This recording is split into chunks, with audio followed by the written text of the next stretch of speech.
सत्साय बंदी छोड़ सदगुरु रामपाल जी महाराज की जय हो।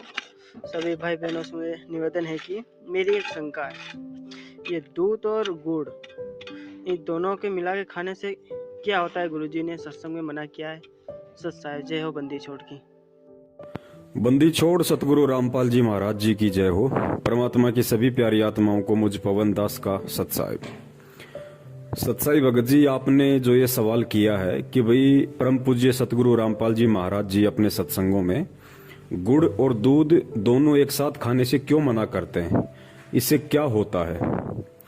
और बहुत सारे भगत भाई जवाब भी दे रहे हैं कि भाई गुरुजी ने मना किया है, दूध और गुड़ नहीं खाना चाहिए, इससे कई प्रकार की शारीरिक बीमारियां भी बढ़ती हैं। लेकिन इससे आगे वो नहीं बता पाते हैं। कोई बात नहीं, शंका समाधान प्रोग्राम परमेश्वर ने इसीलिए रखवाया है।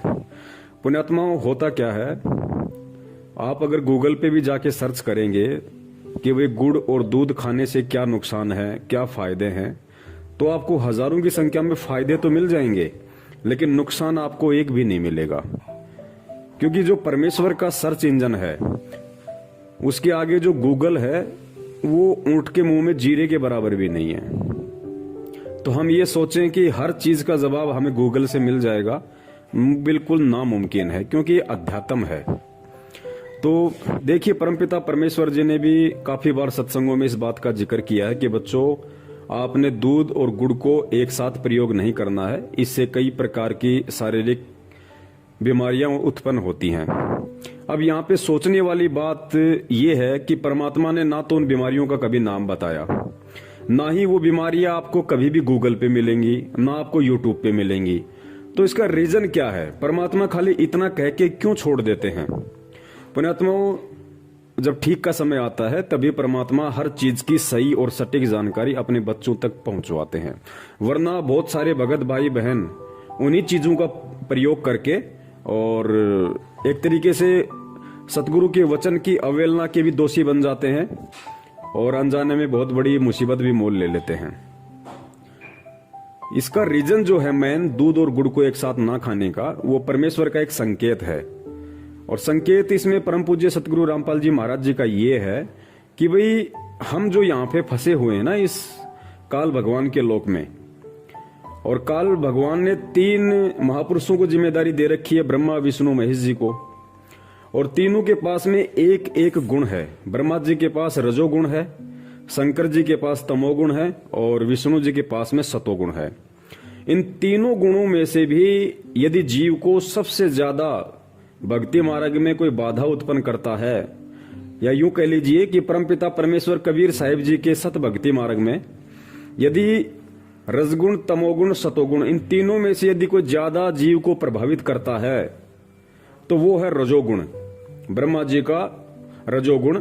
अब रजोगुण में काफी चीजें आती हैं, संपत्ति वगैरह जमा करना, माया वगैरह इकट्ठी करना, गाड़ी घोड़े आदि में रुचि, आसक्ति, ये सब जो है ये रजोगुण में आते हैं।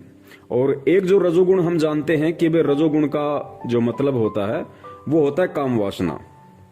तो यही वो मेन रीजन है कि गुड़ और दूध का दोनों का एक साथ प्रयोग करने से जो रजोगुण होता है वो बहुत ही बड़ी मात्रा में वो पैदा होता है जीव के अंदर, यानी काम वासना के प्रति जीव की उत्तेजना बढ़ती है। और ये जो काम वासना है, जो रजोगुण है, यही परमात्मा कबीर साहिब जी के भक्ति मार्ग में सबसे बड़ा गुण है। तमोगुण फिर भी इतना जीव को प्रभावी नहीं करता, सतोगुण फिर भी इतना प्रभावी नहीं करता, लेकिन जो रजोगुण है, इस रजोगुण के प्रभाव से स्वयं ब्रह्मा विष्णु महेश तीनों भी वंचित नहीं हैं।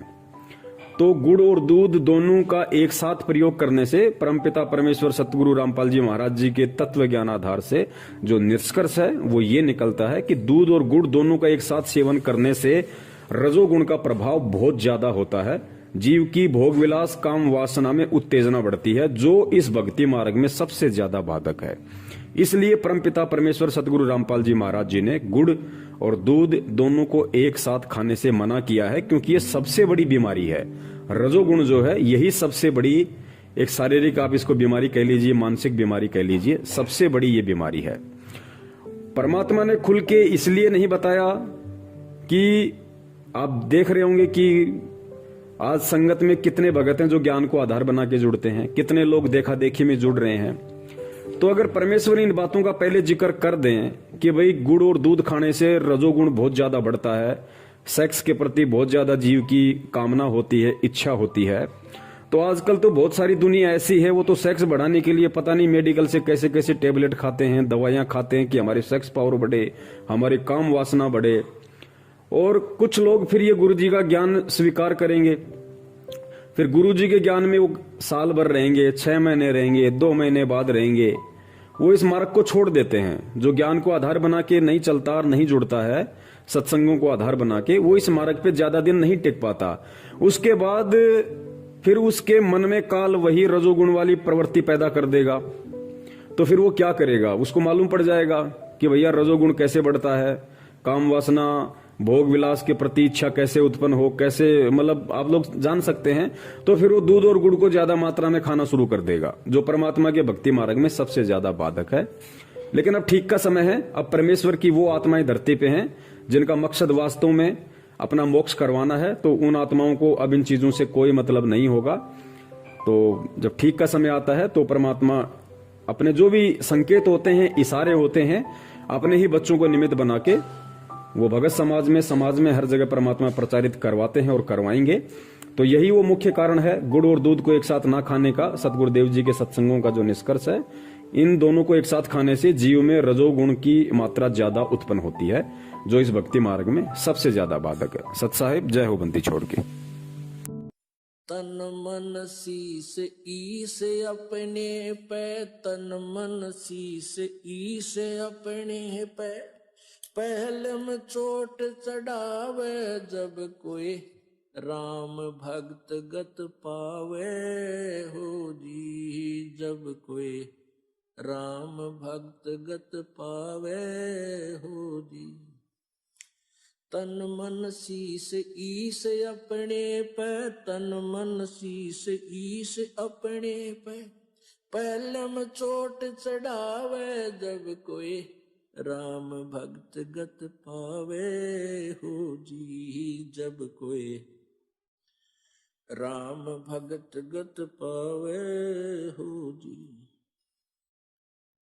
भाई सतगुरु तिलक अजप्पा माला, युक्त जटा रखवावे, सतगुरु तिलक अजप्पा माला, युक्त जटा रखवावे।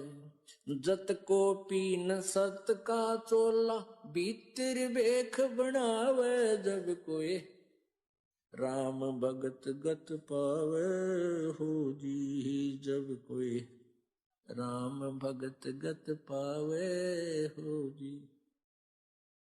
भाई लोक लाज मर्याद जगत की, तरण ज्यों तोड़े बगावे, लोक लाज मर्यादा।